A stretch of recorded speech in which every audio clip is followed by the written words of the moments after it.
Stop staring at you. Yeah, please do. Heather from Manchester Rocks here with Chris and Simon from Winterfylleth.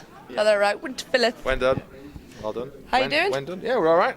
You good? Yeah. You made it here in one piece from Manchester? Yeah, a bit of a long drive. It's all right. I know. And then just when you think you're getting near, it's not. It's very deceiving. So you guys are playing later on tonight? Yeah. You guys are ready to go? Yeah. We do. I think so. We Extended set tonight, so all right. We're playing some extra material than we played last night in Manchester. Oh, cool. So yeah. A few That's more exciting. songs to be aired this evening. Very good. So what do you do before a gig? Do you have any preparations, kind of group prayer, anything like that? Not really, no. Just go on and hope for the best. just go. We're on stage now. Okay. It's happening Yeah. now. You better tune your Let's do guitar up. No, Okay. no pre-gig Yeah. rituals. I don't even warm my vocals up, which I probably should Do do. you not? Not like No. la la la la la I'll la. spend maybe like 50 minutes warming up with drumsticks. Lunges. That's it. Yeah, lunges. Yeah, that's a good one. I put my really small vulcanised rubber shorts on. That's a must for any gig, surely. Getting Alan Partridge. You just had to get vulcanised rubber in. Yeah. That's lovely. All you see is vulcanised because it won't perish. Sorry. Thank you very much for that. That's lovely.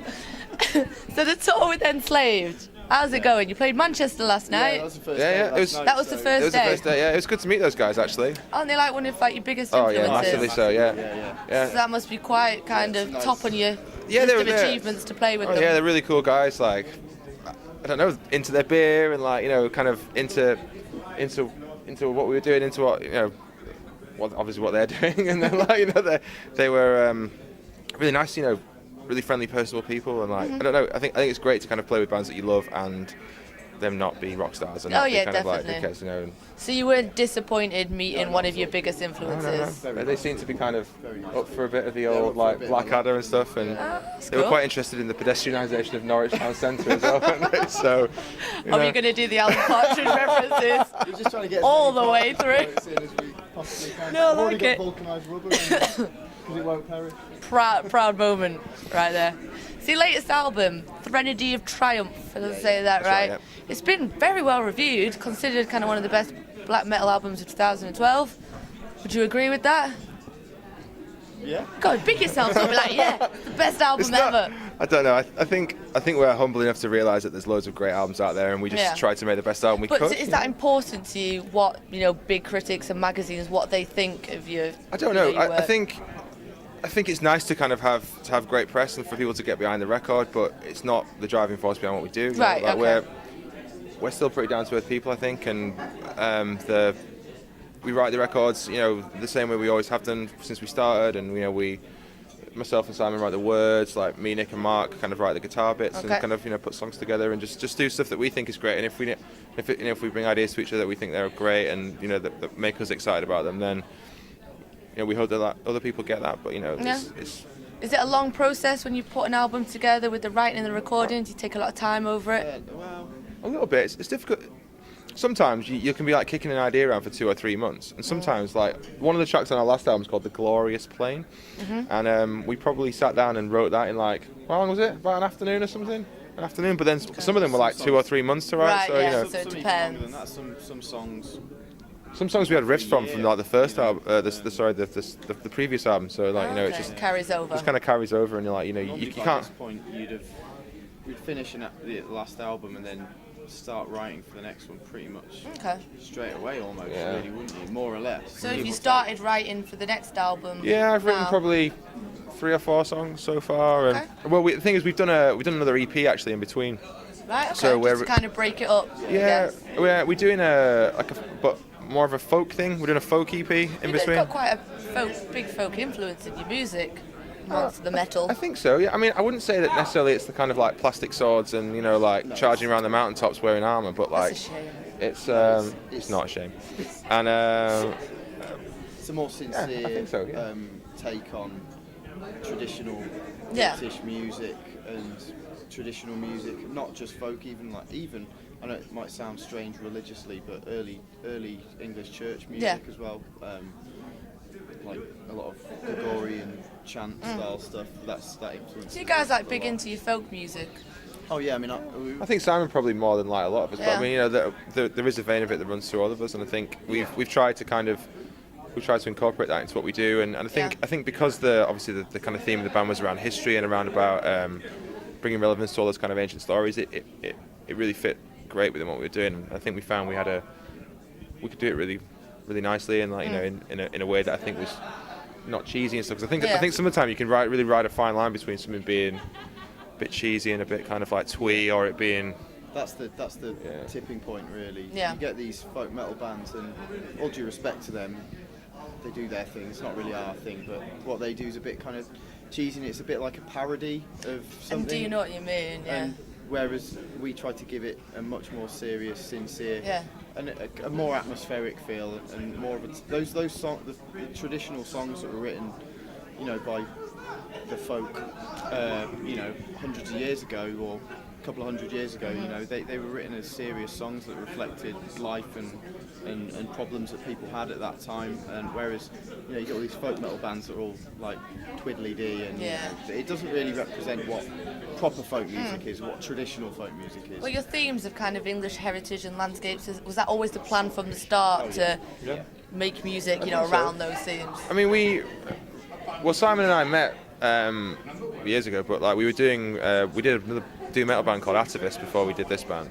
and we sort of were kind of winding down doing that really, which was a bit more kind of sort of depressive, sludgy doom type stuff, and we wanted to push things a bit faster. We were kind of talking a lot about history and stuff, and some of the themes that we really liked, and we couldn't really see a place for it in what we were doing with that doom metal stuff. So you moved on. So we wanted to kind of do something a bit different, and we were kind of sort of experimenting, doing a bit of black metal stuff like at practices and things, and just thought, you know, maybe this is actually where we should go, and like, because things had changed a lot in the previous band, you know, like lineup changes, and it wasn't what it started off being. So we kind of moved on to do this, and this became the real strong focus for us. And the name Winterfylleth, how does that come about? Does it stand for something? Yeah, it's basically in the Dark Ages. It's called the Dark Ages. It wasn't really a dark age. It was, we know quite a lot about that period. Right. Okay.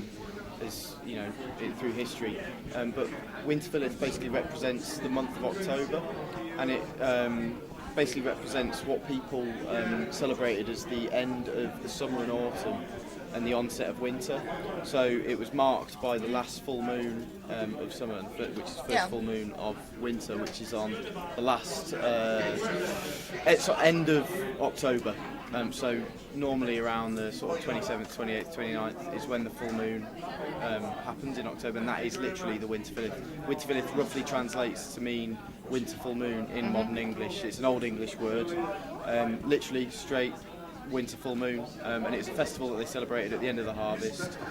So the nights are drawing in, they've got to gather food and resources for the winter, and it was quite an important time for people at that time, because it's not like you could just nip down the shops and get a loaf of bread, or you know, or just go and get some meat from the butchers or anything like that. You know, you had to. It's nice that you kind of music and everything seems to have a lot of depth and meaning to, you know, everything that you do. I think that was always quite important. I think it was. I think coming out of Manchester, like there's been some great bands that come out of Manchester. Don't get me wrong, but like. There's just this, I think, well, in many scenes probably, but particularly in ours, like there's just this mire of bands, and there probably is in the metal scene in general, that just sing about nothing and just have, like, you know, it's like music over content, I suppose. And, you know, we've got some good riffs, so let's sing a song about beer, or let's sing a song about, you know, I don't know, something that just feels inconsequential. So it's not meaningful. Yeah, I think the idea with the lyrics and the concepts was always to have some kind of, I suppose, social relevance, but also kind of to incite people to be interested in who they are, where they're from, what that means, like to learn lessons from history, to kind of apply the things that we've done wrong in the past and change them for the future and all that sort of stuff. And I think there's quite a, well, I think there's always been like a real social undercurrent in the lyrics and all that sort of stuff. And I think we wanted to say something more than just, you know, yay beer or whatever it was, and Satan. Yeah, exactly. Yeah, it just didn't doesn't fit. mean anything to us. It didn't fit with what we were doing, and I don't think it ever will. You know, and it's something that we try to kind of steer clear of and move towards something a little bit more sincere and something that means something to people and hopefully makes people think differently about social situations or the world or their own situations. Probably not enough of that around, to be honest, in current music. So I don't think so. It's nice to have. I think, you know, there's loads and loads of bands that just do bands for the sake of doing bands. I think, and be in a band. And I think to have something to say and to stand out is is important, and I think if you don't, you just end up the same toilet gigs with the same bands that have been churning out Pantera riffs for years in the local scene, and just has no meaning. So, you know, well, you from Manchester as well, you know what it's like in Manchester. I do. Well said. Well said. So the tour with Enslaved, that continues. How long are you on that for? 3.5 weeks. 3.5 weeks. So yesterday was the first day. Today, well, it's sort of part of the tour, but it was It's obviously a festival show, so it's but all the bands that are on the tour are obviously playing. Ancient Ascendant, friends of ours from down south, they've already played today, I believe. I think they went down pretty well. Yeah. Really good band. Enslaved play on the main stage in a little bit. I know, I'm looking forward to that. You guys going to be managed to catch their show? Oh yeah, for you? I think so, definitely. Yeah. I think we're all going to watch them every night this It's great. I get to see one of your favourite bands like Of course, 25 yeah, nights in a row. Exactly. Yeah, it's really good. They're much better than that. Yeah. Well, thanks so much for your time, guys. It's a Enjoy pleasure. your gig. Thank you very much. Nice one. Savage.